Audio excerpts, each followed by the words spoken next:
Literal na nagkape ang inyong eredera sa ating Hacienda Gabriela. And bonus, meron pa tayong bisita. Hello! What's up mga kaagaw? At dito na naman ang iyong nag-iisang eredera.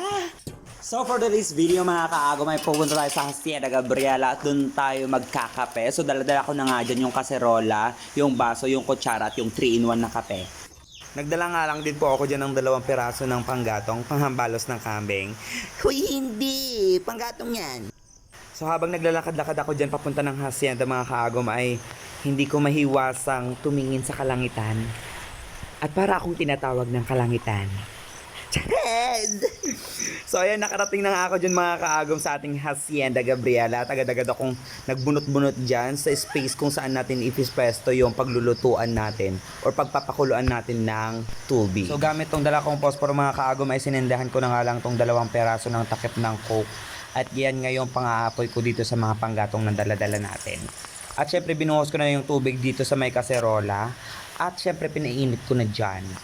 Baka ako pa ang maunang mag-init. Huy, hindi ganun!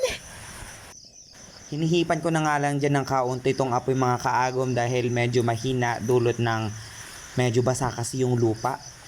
At habang nagpapakulo ako dyan mga kaagom ay nagbubunot-bunot nga ako dyan sa gilid para mabawas-bawasan naman tong damo. Pagkatapos ko nga mabuhat dyan yung bangko mga kaagom ay sakto kumukulo na tong pinapakulo kong tubig. And of course isinalin ko na ito sa aking malaking tasa. At nang matapos ko na nga isalin tong mainit na tubig mga kaagom ay agad-agad ko nga nilagay itong 3-in-1 na coffee. At syempre binuksan ko na din yan yung dala-dala kong biskwit.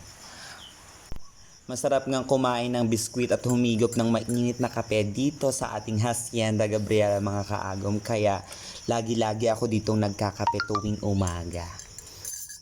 At habang nga humihigop ako dyan ng mainit na kape mga kaagom ay naisip kong kuhan tong cutter para ikat-cut ko muna. Ikat-cut? Ang uhuin ng ikat-cut. Ayan, putulin ko yung mga ekstrang sanga dito sa aking mga tanim para nang sa ganun ay tumubay sila ng mas maganda. Ayan, so habang hawak-hawak ko yung kape at yung biskwit ay tumitingin-tingin muna ako sa paligid. Pinagmamasdan ang paligid at ini-enjoy ang katahimikan habang wala pang bomba.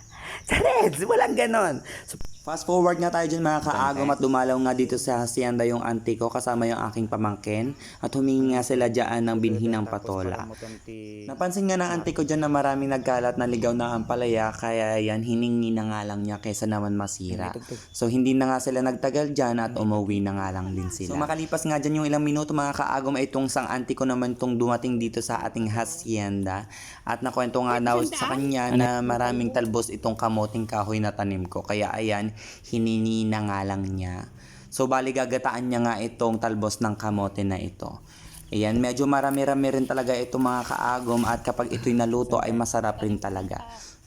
At hindi na nga siya masyadong nagtagal dyan mga kaagom kaya nung makauwi siya ay umuwi na din ako.